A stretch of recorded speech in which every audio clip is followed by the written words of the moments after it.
good afternoon or good evening if you're in the UK or somewhere else in the world. This is Patrick from the Poison Pen Bookstore, and we're here with another of our virtual events. And today, B.A. Paris is joining us to discuss her brand new book, The Therapist. And Gilly MacMillan is also joining us. And this isn't her most recent book, but this is one of the, you want to hold up your Sure. most recent book? There we go, To Tell You the Truth. And she's going to be doing the interview today. And Barbara is tuning in from her home office. And she'll be pitching in too, I'm sure. As always, I will be monitoring the comments field. So if you have questions for B.A. Paris or Gilly MacMillan or Barbara, go ahead and put them in and I'll reemerge at some point and I'll be happy to ask any questions that you might have. So anyway, over to you, Barbara. Thank you very much, Patrick. What a pleasure to meet you both on Zoom. Julie, and Bernadette. Is it all right if I call you Bernadette and not B.A.? Excellent. I'm a big fan of both their books. I've read them all, and I'm really delighted to have a chance to have a real conversation with them. I'm going to add that The Therapist is our July British Mystery Book of the Month. So while we sold out our original order, we still have more copies, and you are most welcome to order one. And Julie's book, when did your book publish, Julie? It was a while back. It was last year, I believe, but the paperback's coming out soon, this summer, I think. Wonderful. Anyway, it's really a treat to read modern contemporary British mystery. You know, I grew up on the golden age. I actually grew up at a time when I could read Agatha Christie in real time. So it's just great to see that excellent tradition be reinterpreted and continued. And to that end, Bernadette, I really love the idea that you have taken a really traditional Christie form and, you know, a really close circle of suspects in London in a particular configuration, and developed your story and your circle of suspects and so forth therein. For those of you who might be interested, who are writers and or readers who just want to be more informed, it would be very interesting for you to read Bernadette's this book, The Therapist, and then read the new Megan Miranda book, which we spoke about on Monday. I'm going to go blank here. This is a function of age. Bernadette, you just watched it. Can you remember the title? A Quiet Place. A Quiet Place, thank you. And see how an American author and a British author take a very similar structure and interpret it differently. And I agree with Lee Child that you can take one idea and give it to many authors and you will always get many stories. They are never the same. But I think you might find it fascinating to see how the two actually work. So Julie, I'm hoping that you might have some questions for Bernadette, and if you run dry, I'll pop in. Thank you, and thank you for having us. Total pleasure to be here talking to you, Bernadette. I'm a complete fan of your books, and I have been since Behind Closed Doors. So it was completely thrilling to read The Therapist, and I absolutely loved it. What I thought I might do is kick off with a few questions about kind of how you got started writing, that kind of thing, just for anybody who doesn't know you and know your work, which is probably very few people.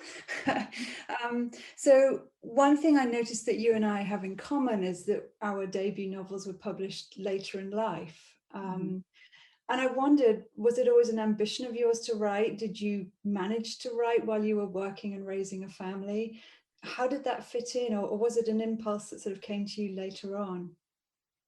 It was definitely later on. I mean, I always wanted to write and I knew I would one day, but it was just the case of finding the time. As you know, when you've got children, it's impossible to gather a few hours for yourself. So it was always there at the back of my mind. And I started writing really when my two eldest daughters left home to go to university, and I had the three younger ones, and that just freed up some time for me.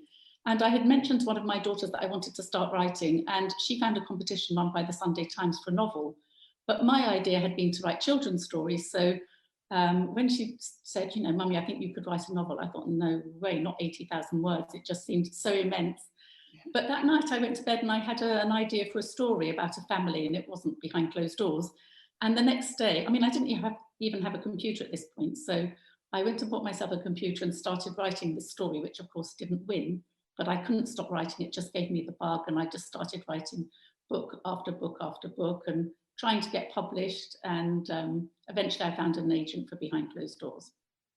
Fantastic. And of course, Behind Closed Doors took off. I mean, your career in thriller writing started with an absolute bang. I remember, you know, we talk a lot about books you can't put down, and that was the definition of one. I read it in one sitting, still remember that.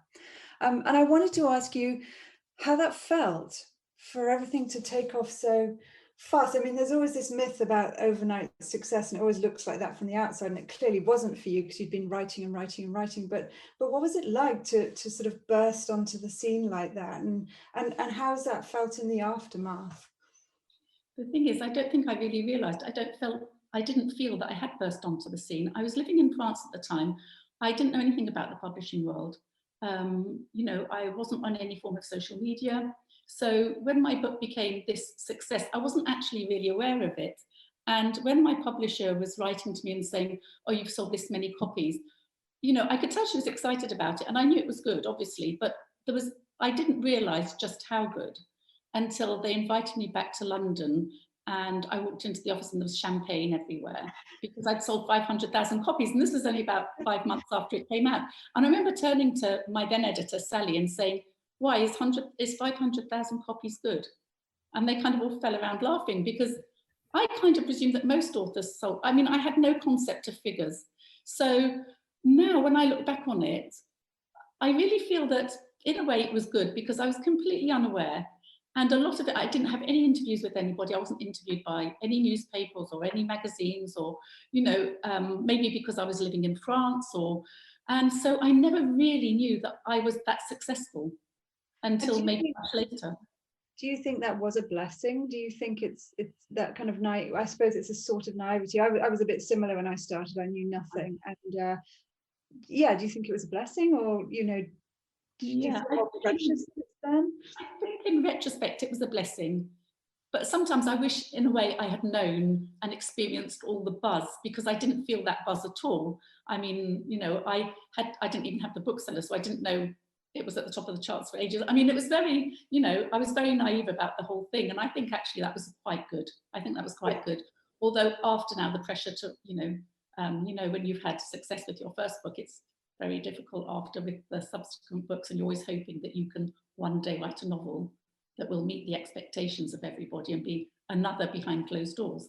I think that's a challenge for a lot of writers. If you have one book that flies, whether it's your first, third or eighth, I think the pressure is heaped on, and particularly in publishing timetables and that kind of thing. I try and write a book a year, and that's a toughie. So I think a lot of us feel that.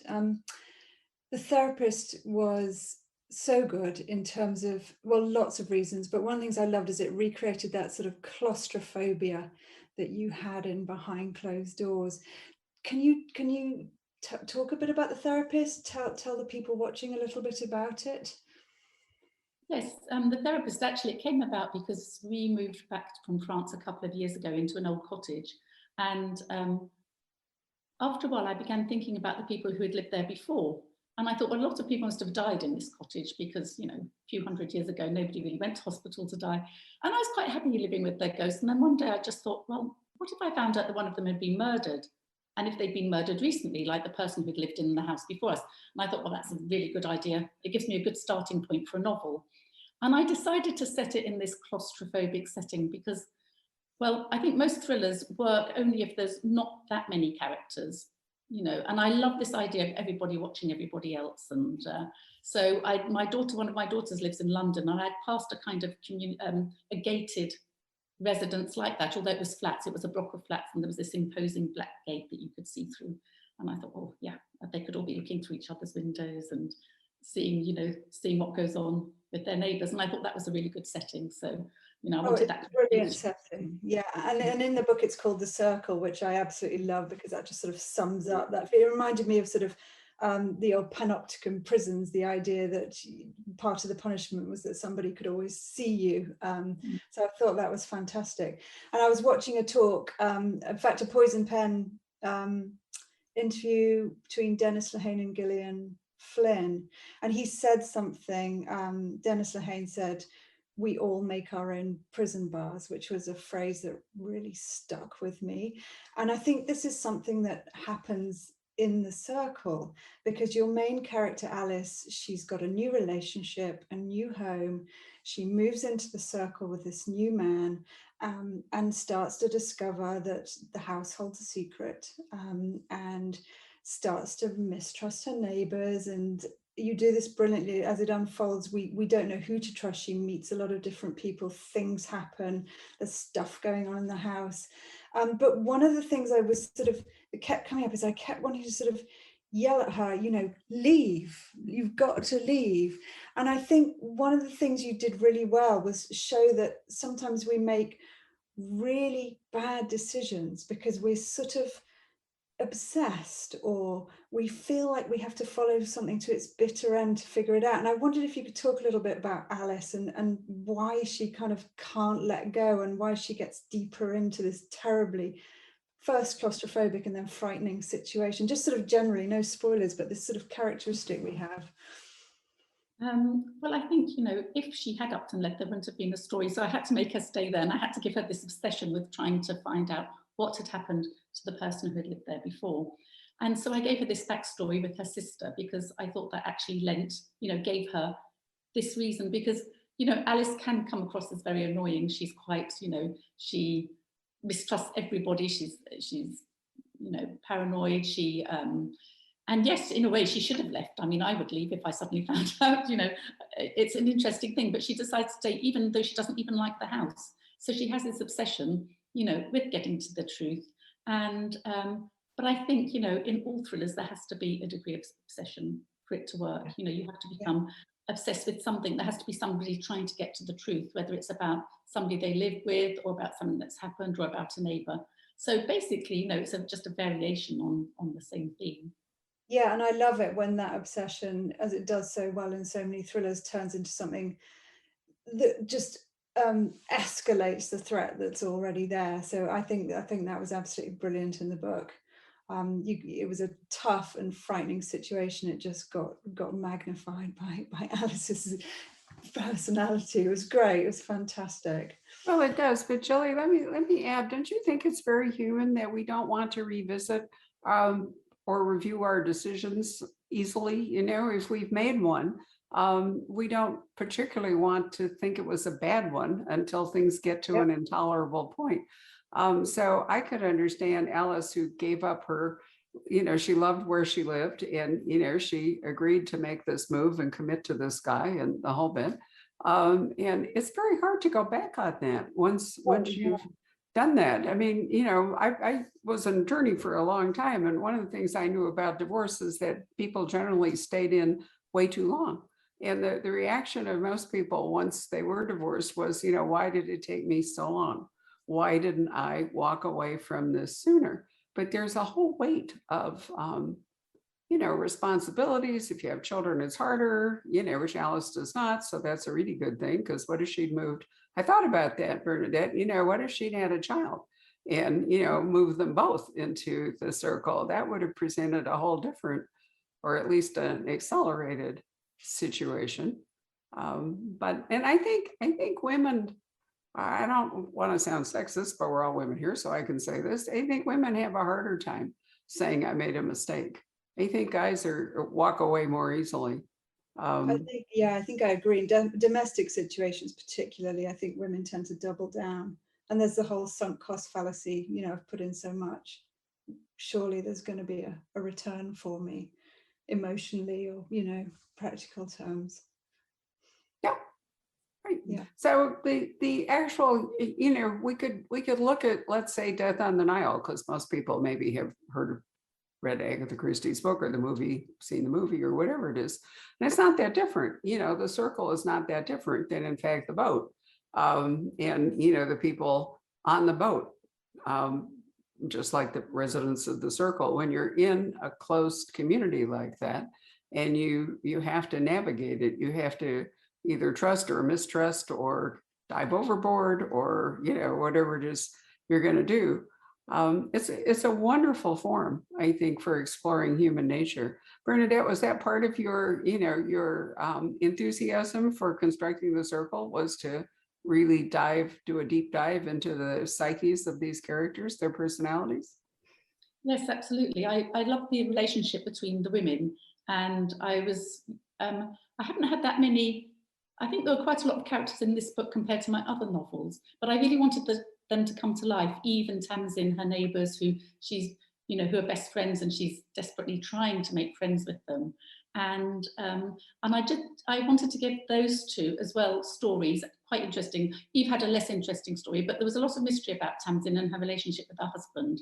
And I did like delving into that and why she was so protective of Nina, who was her best friend. So I really enjoyed writing these characters. Yeah, I really enjoyed writing the three characters. It's the first time I've done three characters together like that, and I thought it really worked well for me as a writer. It was interesting. I think there's a bit of a national divide between Americans who tend to be confessional and clingy, and British who find a virtue in keeping oneself to oneself, which is really a hard concept for most Americans to grasp.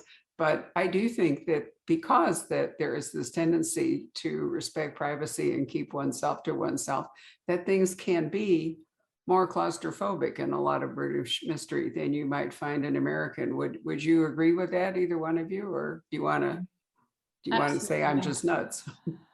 No, I absolutely agree on that. I think we do have this, we don't like to intrude.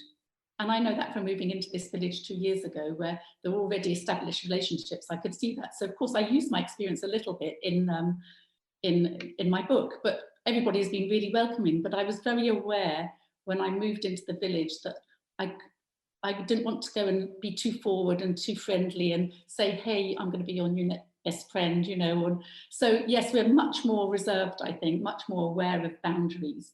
So it probably is quite maybe strange for Americans reading this book and realizing how, because Alice is quite reticent. She wants to put herself forward, but she's also very aware of the friendships that are already established. I love the scenes where she first arrived and she's peering out the window at these women and overhearing scraps of their conversations. And I think you got that feeling of being an outsider, which you can sometimes get in communities in this country really, really well. And I would agree totally with what you said, Barbara. We are pretty private here. Well, you are, but the interesting opposite of that is that I think you're all more attuned to social niceties. I mean, to the right form, so to speak. I mean, if I live in a gated community, it's not actually that dissimilar, Bernadette. Although Phoenix is mostly like suburbs knitted together. A lot of it was formed on ranches that were acquired one by one, and so it's not urban like London, but nevertheless, we have a lot of gated communities here. And we wouldn't think anything of either completely ignoring our neighbors, which is what my husband and I generally do because we work all the time, or popping over without an invitation, with a casserole or, a bottle of wine or whatever it might be. But it seemed to me Alice really felt a need to have some sort of formal introduction, right? She has a need to have that party and do it correctly and invite people, which is where, the first intrusion occurs. And I think there's a respect for form that we don't necessarily share. I often wonder why Americans like to read British mystery so much. So, some of it is that, there are a lot of things that are really different, even if we have a common language, and even that isn't very common. But did you take advantage of that? Why was she compelled to have the party? I think that's what a lot of people do here when you move in somewhere. If you want to get to know people, it's quite, I think in the States, people throw a party for you often, to welcome the new person into the neighborhood maybe. But I got a feeling in England, it's not like that at all. And I felt that, if we wanted to get to know, because I was going to throw a party, and that's where I got the idea for the intruder coming in, because I thought, what if somebody turned up who hadn't been invited? I never did throw the party, but what I did was invite people around in little groups for drinks. And I had to make that first step before people started inviting us back, you know. So it's completely different. I mean, we would never go round to somebody's uninvited with a bottle of wine, somebody we didn't know or hardly knew. You know, it's just very different, I think. I just reread one of my favorite Georgette Hare novels. I can actually quote most of them verbatim. But one of the things, you know, that is so clear when you're reading, for example, a Regency novel, is that there were very definite time limits. You know, if you made a morning call, there was, I can't remember, but, you know, nobody stayed, let's call it half an hour for lack of anything else. So it was very, very strict about, you know, you would present your card, but you would go and you would have this long to stay, and then, you know, proper form, you would move on. And so I often see that difference also in reading British social settings, where people are expected to come for drinks, but they also expect to stay for like X amount of time. They're not there when the midnight hour sounds, you know, they go in and they have a drink and they know it's like whatever it is, 90 minutes or something, and then they leave. So there's a certain amount of rules that kind of govern how all those things work, which I think would make it easier as a hostess, you know, because you too would know what to expect. You wouldn't be thinking, do I have enough things on the shelf to make a tuna casserole in case everybody's still here at 11? Well, I mean, you know, it's sort of fun to explore those differences. Even among European countries, because coming back from France, where if you invite people to drink, you would do quite a lot of food for people to have. They wouldn't have to go home and have dinner. So, but in England, I would invite people around and do this, loads of food, and nobody would eat anything because it was just for a drink. So then it really is just for a drink. So it was quite hard adapting. So yeah, I think, you know, a lot of the sorts of customs that come with countries. There are. Gilly, why don't you tell us a little bit about your most recent book? Oh, so my most recent novel is called To Tell You the Truth, and it's about a crime writer. And she is called Lucy Harper, and Lucy had a very difficult thing happen to her as a child. She snuck out to the woods one night to witness the summer solstice party, and she took her little brother Teddy, and Teddy never came home. And Lucy was questioned by her parents and by police, and she came up with a different story every time about what happened to him. And so in the novel, we meet Lucy years later. She's in her 30s. She's a very, very successful writer. She's spun that storytelling ability into a career. And we meet her as her husband goes missing. And so the book really kicks off from there. But there's one more interesting thing about her, which is that she's a very successful novelist. She has a character who reappears in her novels who's a detective. But for Lucy, this character was born out of her childhood friend. And so she's far more present in Lucy's life than a character in a book should be. Well, I hope it wasn't autobiographical. No. Well, you know, I thought this is going to be a terrific book to write because there's no research. I know what crime writers do, all that. But I actually, after the initial euphoria, found it difficult because it was creepy. It was creepy taking a life I recognize and making it, and sort of thrillerizing it, if that word makes sense, just making it, twisting it in directions that are scary. So I slightly regretted it after a while.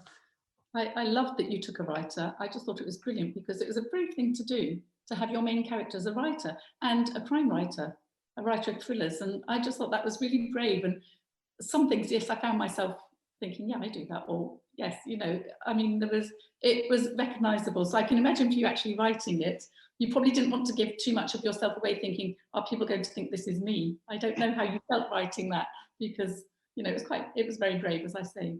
I did feel a little bit cagey. Interestingly, I've noticed there's a ton of new books out about writers like The Plot. I know I've read another one recently. So there seems to be something in the water, like crime writers writing about crime writers and writers writing about writers, which are books I enjoy.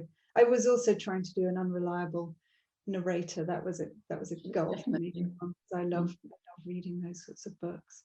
Well, you're right. There has been a kind of tsunami of books about writers. I have an Australian author. We sold Poison Pen Press a couple of years ago, but I have continued to edit her, and she has a book coming out that I think next year will be a really interesting one, and metafiction kind of with writers. But there have been a lot. The Plot was a wonderful book. Yeah, it was great. I really enjoyed interviewing Jean, who is not a crime writer. That's the funny part. You know, the book has kind of taken her by surprise because her previous books, I think she had one that was sort of crimey, but, you know, not. So there's another interesting one called Who is Maud Dixon? That is yet, you know, another variation on that. And, but that leads me to a question, Bernadette, and also for Gilly. Every time you write a standalone, you have to do world building. You know, you're not taking a series and carrying forward a world that you created in an original book. Why does that appeal to you, Bernadette, as compared to, you know, possibly writing a series? And I'm not in any way saying one's better than the other. It's just, you know, how it works. I'm not capable of writing a detective novel. And I think, you know, if it's a series, it's usually a detective at the heart of it. So I just couldn't do that. I think police procedural is very difficult for me to write. I wouldn't be able to do that. I prefer my standard novels, and I just, you know, by the time I get to the end of my novel, I've already started thinking about my next book, and I can't wait to get started on that. So, you know, I'm quite happy saying goodbye now. I've put you out in the world, or you're going to be in the world soon. And I think I wouldn't cope well with having a character that I had to carry on writing for years and years and years. To develop a character, and people do it so well, but I think I'd have trouble developing a character and finding new things to tell the reader about that character each time. So the idea really enthralls you. You know, you have an idea and you want to pursue it. And of course, the problem with the series is that everything you already wrote has to come forward, and it can prevent you from doing some really interesting plots if it doesn't fit the characters that you created or their landscape. Gilly, what about you? Because you're also a person who seems to like to create new worlds. Yeah, I actually did take one character through from my debut into my third novel. So I took the detective into Odd Child Out. He was also in What You Knew. And at first, again, I was very pleased because I thought he's fully formed. I know everything about him. I'm slotting him into a new case, and this is terrific. But what I discovered was that I lost a little flexibility because if I thought, oh, I can do this with this story, or this would be a terrific thing to happen, then I thought, the next thought would be, oh, but that doesn't work for Jim. Because Jim is this personality. And so after a while, I thought, I'm not sure I'm going to do this again, because I would like to be able to, I like my characters to be quite malleable in a first draft, so I can take the story where I think it's most exciting, and then I can go back and develop them more so that all feels convincing. I know who they are, but I want a little bit of flexibility. So Bernadette, this is your fifth book. They've all been wonderful. They've all been different. Is part of the fun of writing individual thrillers that everybody in them is at risk? I mean, in the end, you know, if you really wanted to, you could kill off your narrator. You can't do it in a series. You know, we always know when we're reading a series that the series lead is going to survive, but when you pick up a thriller, you know, everyone in it is at risk. Is that part of the appeal? Yeah, the appeal for me in writing thrillers is I love playing with the idea. I love plotting and thinking of ways that, not that I don't want to trick my reader, but I want to make it really interesting for my reader. So I want to put all these little false clues in, but quite subtly, so they think that they've picked up something. And yeah, that's what I really enjoy about, you know, especially, I mean, I had such fun writing The Therapist because I had quite a good cast of characters, and I could actually make the reader as well suspect nearly everybody. And that's the feedback I've had from people that have read it, that they really ended up suspecting everybody and not knowing who the real person was. Or if they had suspected, there was still another twist at the end. So I do love that. I love kind of trying to find ways to make my books, I suppose it's just making them a really interesting read as much as I can. Do you plot it all out in advance, or do you feel your way through it? No, not at all. I don't make any notes whatsoever. I don't ever use, pencil and paper to write anything down. But I think I probably plot a little bit in my head, because before I start writing, I'm thinking about a new idea for a story and where it might go. So I always know my beginning, and then I'll know the end I want to get to. And that has never changed, really. I've always managed to get to the end I wanted to achieve. But the middle bit's kind of a journey. And I really like that, because, I might have one or two waypoints, a couple of plot things that I've thought about, but getting to those, and sometimes they change, but honestly, I just start writing from my opening scene and see what happens. But I couldn't do it any other way. I've tried to plot. An author friend actually sent me her spreadsheet very kindly so that I could see, because she couldn't see how I could do it without plotting. And I couldn't understand what she meant by plotting everything out. And it was literally, chapter 1, he says this, she says that. At the end of the chapter, this happens, chapter 2. And I just thought, but how could I do that? Because I don't know what's going to happen in chapter 2 until I write chapter 1. But, I find it fascinating. I think plotters find it fascinating how we do it, but I find it fascinating that people can plot. And know, and plot. And actually, by the time they write their manuscript, their first draft, they know exactly where the story's going. So they probably don't edit as much as people like me do. And I don't know about you, Gillian. What do you do, Gilly? Oh, exactly the same as you. I start with a wing and a prayer and a first line, and off I go. And I have to. I can't imagine doing it any other way. I rather aspire to be a plotter, but it's just a grey mist in my head when I try to think that way. I think my brain's built wrong for that kind of thing.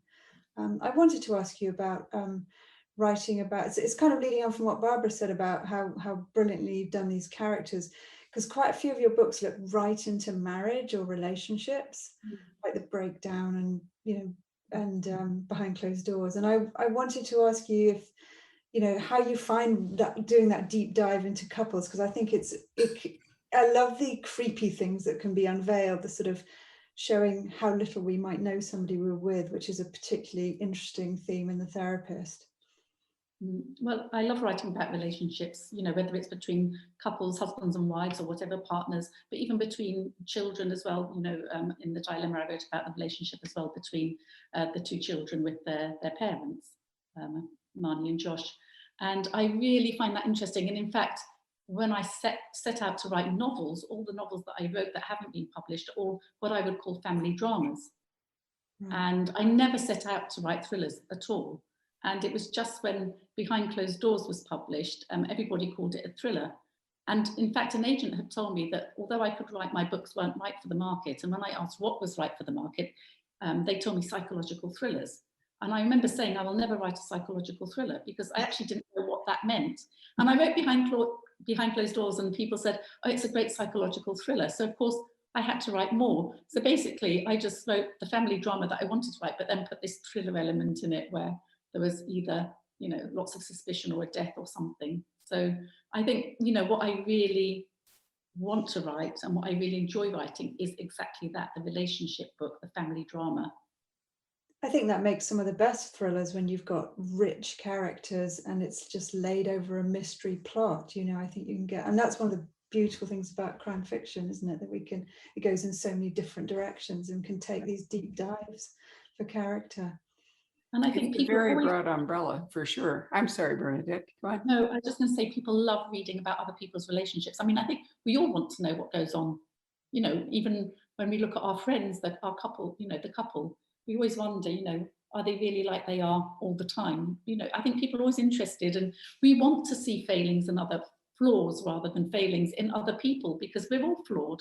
And some people present, this perfect couple, this aura of being everything's perfect in their lives. And, I just like to look below the surface and see what's there.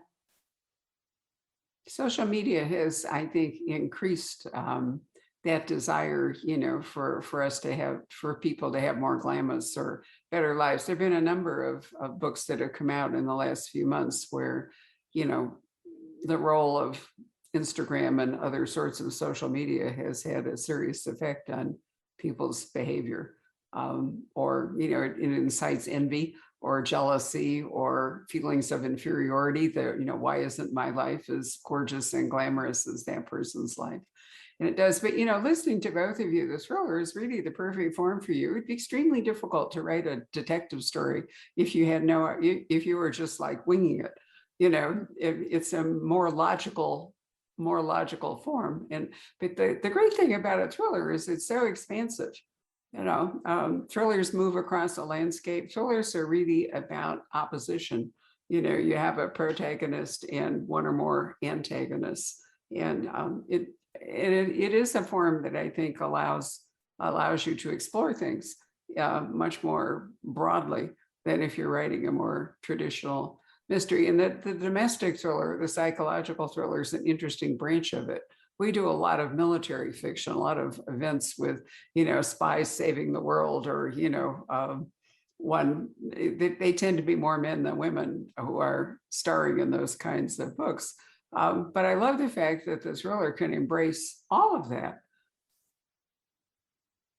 And in fact, if you think about it, the first unreliable narrator was actually probably the one I can recall is in The Murder of Roger Ackroyd. Yeah, which, yeah. you know, and then Scott Turow and I had a really interesting discussion when we launched his book last year, and I pointed out to him that Presumed Innocent was a classic of the unreliable narrator.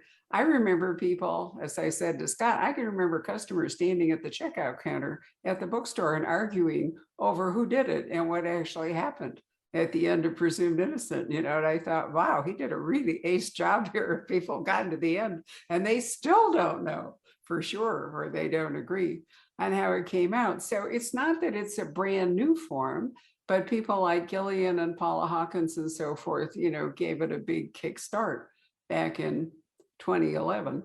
And you said, Jilly, that you watched Dennis and Gillian. That was a really interesting interview, wasn't it? And, you know, I thought where they discussed how difficult it was to, or not difficult, they discussed what it was like to have a mega seller and then what to do in its wake. Yeah, how do you do that? Yeah, which is partly behind my question earlier to Bernadette. What kind of pressures do you feel? I mean, their conversation was so open and honest and fascinating, and I thought they got down to some of the bones of writing, really, which was really, really, really nice to watch. Highly recommend. Well, I did too. We actually had 60,000 people watching it, which is the highest total so far that we've had. But I think it was fueled by, you know, by word of mouth, that people were so interested in what they had to say that that they recommended. It's one thing, you know, that Zoom has brought to us is the opportunity to have conversations that can have a vast audience. You know, we love having live events at the Poison Pen, and we've done it forever, but you know, inevitably it's limited to the number of people there, which is why like 20 years ago, we started videoing all of our events in the store. We started videoing them direct to Facebook. So Zoom is just a better technology as far as we're concerned. It didn't actually change anything that we've been doing. But I really have loved watching the audience and the international audience growing. I mean, what was it? Patrick and I were doing something the other day, and out of the blue, and a totally unexpected viewer, given the nature of the book, and I don't remember what it was a question from Zimbabwe. And I, you know, I really blinked because I thought, you know, what are the odds that a person from Zimbabwe would be interested in what was a very American conversation or whatever. So maybe that's just me being close-minded. But anyway, it's been wonderful to experience that. Bernadette, how many languages are your books now translated into? And have you read any? Are you a fluent French speaker? Yes, I am. So I always read the French translation just to make sure that I agree, because there are some things actually, surprisingly enough, that are lost in translation. And, you know, which I was quite surprised that, you know, some translators don't pick it up. For example, I think it was in the breakdown, when she's worried, my heroine, Cass, is worried about men in white, oh gosh, I can't remember the word in English now, coming to take away, meaning, you know, to a psychiatric unit. And it was just translated as men in white shirts and coming to take away. And it didn't have the same meaning at all. in French. You know, it just didn't work. And of course I had to point that out and find how they would say that in French. So it's interesting to read my books in, usually the translation is brilliant, you know, it's brilliant. 99.9% of it is brilliant. Sometimes I pick up a couple of little things, but Behind Closed Doors is now being translated into 40 languages, which is amazing. 40 languages, that is astonishing. Wow. Yeah, I just got the 40th not long ago. So that's a really nice achievement. And what is even more lovely. Which language was the 40th? Which language was the 40th? It was, do you know, I can't remember.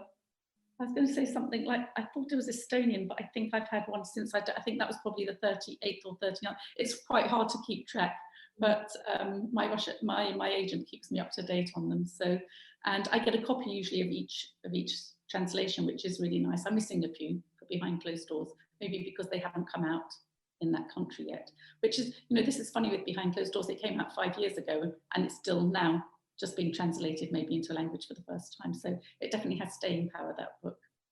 It's often difficult to find a qualified translator. I once did a fascinating event with a translator for, who was it? Camilla Lackberg, I think. And it turned out by sheer accident that the man who lived in New Mexico, you wouldn't think this, and his wife, we had been students at Stanford together. And yet, you know, their expertise was in translating Swedish.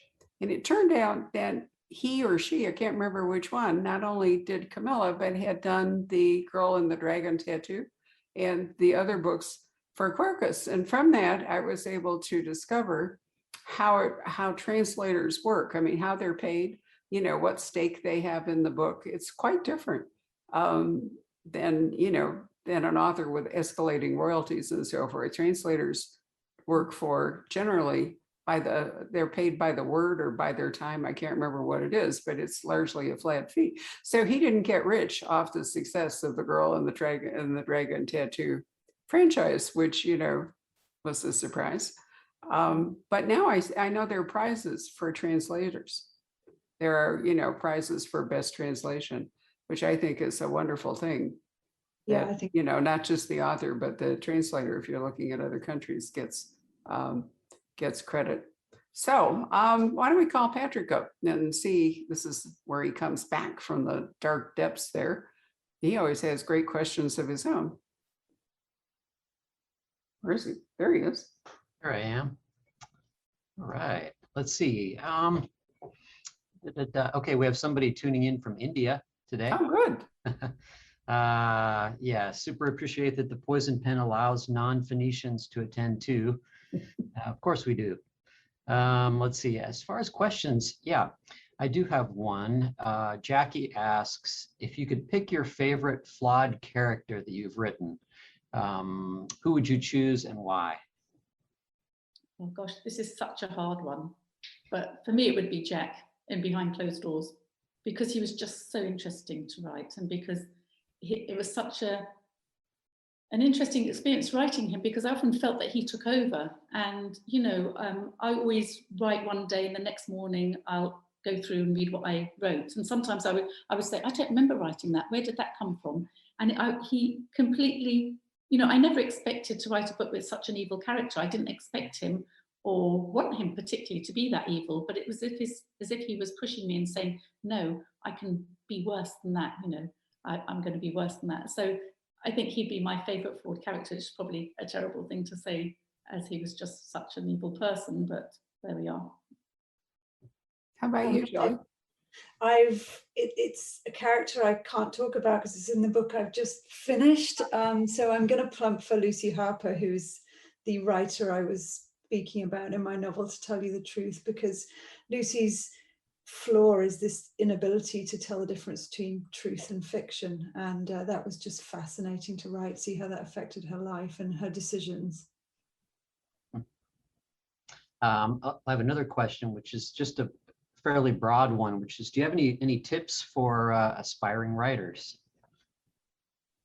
Yeah, my tip would be to start writing and, you know, just keep at it, because if you've really got that burning ambition and you've got that kind of gut feeling, you know, that you're going to make it, well, just hang on to that and be prepared for lots of rejection and hard work, because there are very few authors who make it straight away on their first novel. So it might be that, you know, you write a novel, it's rejected, but definitely don't despair. You just have to pick yourself up and write another one and just keep hammering away at it until you get it right. That's the advice I would give. Just don't give up if it's something you really want to do. Never give up on your dream. My advice would be to read widely, to read as much as you can, to pay attention to how books work. And just, yeah, read, because that's your training and that's how you improve your craft. As a corollary question, Bernadette, since you had written other novels, have you found that any parts of them, any particular, you know, chunks thereof, can make their way into a book that you have just written or are working on? Not the ones I wrote before I was published. I really like those books. They're very precious to me. As I say, they're family dramas, and who knows, one day if I go back and maybe work a lot on them, because I'm sure if I read them now I'd be quite appalled. You know, but I did love my characters in those books, and I would like to think that maybe one day they might, you know, come to life on page. But you know, sometimes when I'm thinking about my next book, I might start writing something and then I think, well, actually, that's not working. I'm not sure where that book's going to go. That story's going to go. So I'll drop it after maybe 20 or 30,000 words. So I often think of maybe amalgamating 2 of those to make another story. And sometimes I think I will be able to use some of it in a book. Are you under pressure to, I mean, are you contracted to produce a book a year, or can you take more time if you wish? Well, for example, normally it's a book a year, but this year I've asked for a little break this summer because there's a lot going on.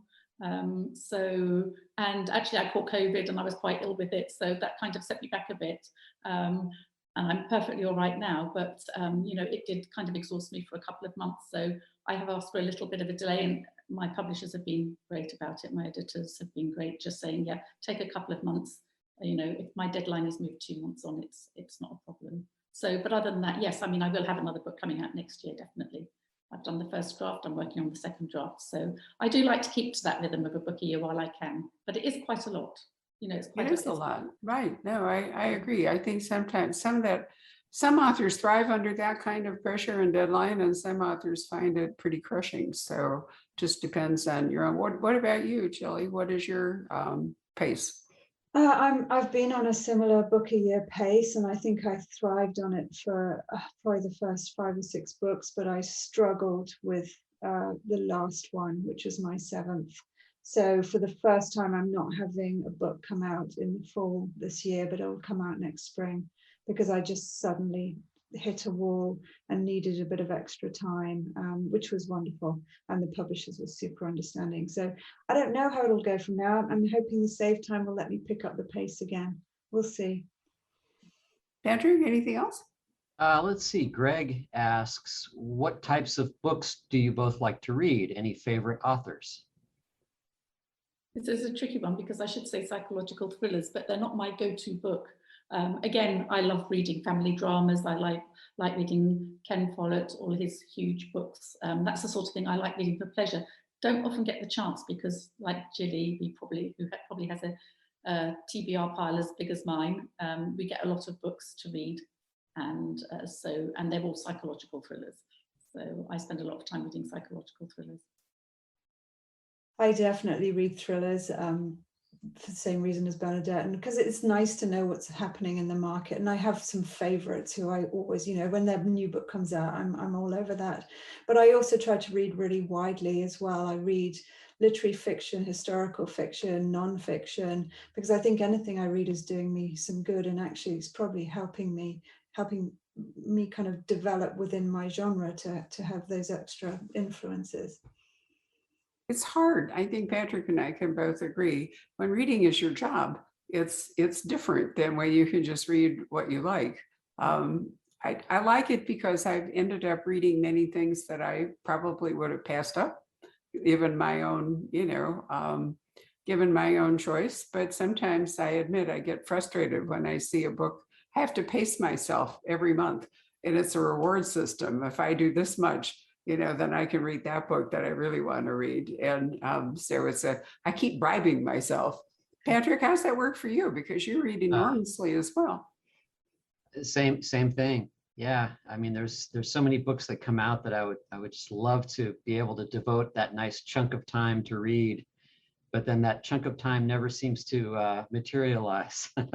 And this is, yeah, this I has just been a wanted- bizarre year because so many books were postponed from Yes. 2020. So there's probably, what, at least 20% more publishing in 2021 Yeah. than did, you know, because of all the postponements and all. So it's been particularly crushing. When I go away, I have to have somebody here at the house who just takes in books every day.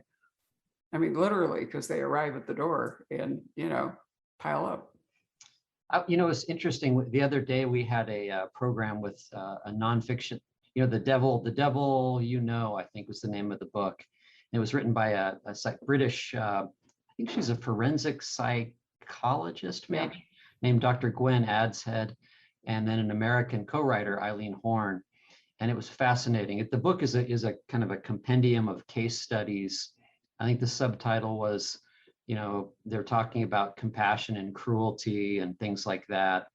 And we got into a really interesting discussion about the shadow side, you know, and what are all of us capable of doing if under the right amount of stress, the right circumstances, you know.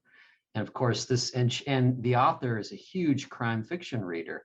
And so we got into a very interesting discussion about crime fiction and how it does a great job of studying this, you know, from Dr. Jekyll and Mr. Hyde to Val McDermott today, you know. Does that issue interest both of you? You know, the shadow side of our personalities? Definitely. I think, you know, if you're a thriller writer, you are interested in exploring the dark side that we all have. Everybody has a dark side. So yes, definitely. I don't know about Gilly, but oh, yeah, absolutely. And I think that's one of the exciting things about writing domestic suspense is that you can take a regular family setup or marriage setup and then hit it with a lightning bolt, you know, to sort of explode it. And that's the moment you start to explore what people might be capable of doing. Let's see here. Okay. Jackie asks, how many books do each of you read in a month on average? Oh boy. I don't know really. I mean, if I'm editing, I won't read anything because I just don't have the time. You know, and we all have busy lives as well, I think, you know, so for example, I have elderly parents that I need, you know, looking after a bit. So I don't have as much time to read as I would like, especially when I'm editing. So I might only read one book a month when I'm editing. When I'm kind of taking a break between books, then it might be 2 or 3, maybe 4. I can read a book a week, you know, but yeah, it's a good question because I've never really thought about it in the terms of quantity. I'm probably similar. I mean, it's cyclical, how much demand a novel demands your time. But if I've got a bit of time off and nothing else dragging at me, I could read a book every couple of days. But that's rare. Usually it's probably 3 or 4 a month, something like that. Probably a better question for both of you would be, how many words do you write in a month versus how many do you read? That's an impossible question, I'm sure, but it is. I think it's just, I do see authors who, you know, they have a target of say 2,000 words a day or, you know, 3,000 words a day, and they try and hit that. They say, you know, I'll do this and then I'll have lunch, but I won't have lunch until I've written 1,000 words. And I never do that. I mean, because I can literally spend all day writing and come out with maybe a page at the end of it because I'll be editing it and trying to get it exactly right. But then other days it will just flow and I'll write thousands of words. So it's really, I don't do a word count. I don't try and meet a target of words. I think, I don't think that serves any purpose, not for me personally anyway. Yeah, I'm similar these days. Because I kind of have a sense of where the book needs to be at certain times to hit my deadline. But I will say that when I wrote my debut, and I was a very busy mum of children, and I said I'd write 1,000 words a day until I had a book, because my challenge to myself was, can you write a book? So I did do that. I mean, I didn't do it every day, but I had a little piece of paper on the wall and I'd write down how many words I wrote that day until it hit 100,000. And it was terrible, but it was there as something I could work with. I saw somebody online, I can't remember which author it was, but they had a dry erase board behind them. and they put in the date and then the word count each day. I thought that was kind of a neat idea. We have a good friend of ours, Hank Philippi Ryan, is watching, and he has a couple of good, just really good standard questions. Have you always wanted to write? And do you write every day? So I always wanted to write, and do I write every day? I used to write every day, but at the moment there's times when I can't write. So I will go a few days without writing, and now I've gone quite a while without writing. So, but I'm quite cool about it. I know that I'll be able to get back into it. It's just there's other things that are priority at the moment. So yeah, I'd love to write every day. Most times I do, and I often write during the night if I haven't written during the day. So I don't know whether Gilly, you're a nighttime writer like me if you wake up in the small hours. No, I'm a morning person, so I'd be more likely to kind of write from 7 a.m. onwards. I don't write every day. I probably should, but some days it's just better to not. If you're fighting with it, it's better to walk away and rest your mind. And generally that works very well and you can come back the next day. But I'm pretty disciplined overall. Do you think that the story is actually in the incubator all the time doing its work? Yeah, it is. Yeah. Sometimes I don't want it to be. I'd rather have a clearer head. But yeah, especially toward the end of a novel, it's very present. Yeah, we should probably ask the inevitable question we get, which is there been any film interest in either of your books? For mine, for Behind Closed Doors, yeah, it's right from the beginning. It was, the rights were optioned for a film. That was 5 years ago, and I'm still waiting. So, things are, it's not easy. I mean, my agent warned me. She said, "Doesn't mean to say that your book will ever be made into a film.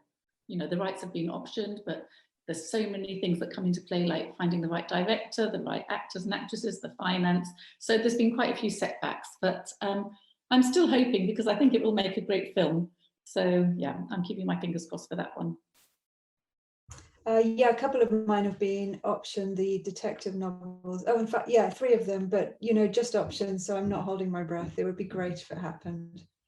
Well, there's no question that COVID has really held up a great many possible filmings and so forth. And I think this year has been such a wealth of books. We may in the next couple of years have an extra rush of, long form television in particular, probably more than movies. So, and that's distracting. I mean, I really have gotten into some of these long form storytelling television at the end of the day when I'm just exhausted. I'm too tired to read sometimes. And so we formed a habit of watching various things, and it gets addictive. It really is a big time suck, but at the same time, it's really fascinating if you know the books. It's fascinating to see how the different platform and the different interpretations of it, the book is still the book, but the film can take on a life of its own. And that's, I think, really interesting. I've read some dull books that have made great television, and I've seen some bad television made from really good books. So, it's not like always a perfect transition, is it? But it's fun. Anything else there, Patrick? Looks like that's just about it. Wonderful. Well, I want to thank both of you. It's been an enthralling conversation. I want to remind you that The Therapist is Bernadette's brand new book, actually brand new in July. And we still have copies for it at the store, and we can continue to order them. And Gilly's books, we have a whole row of them. So if you don't know these authors, here's your chance to become acquainted. Ladies, thank you so much for meeting each other and for joining us. It's really been an absolute treat. I hope you enjoy the rest of your evening. Thank you very much for hosting. Thank you. Great. Bye. Bye. Bye. Hello. We hope you're enjoying our programs and podcasts with authors. We'd like to expand them, and your help would be appreciated. Please make a donation at poisonedpenfoundation.org. 100% of the proceeds will go to help connect authors with readers in this difficult time. Thank you.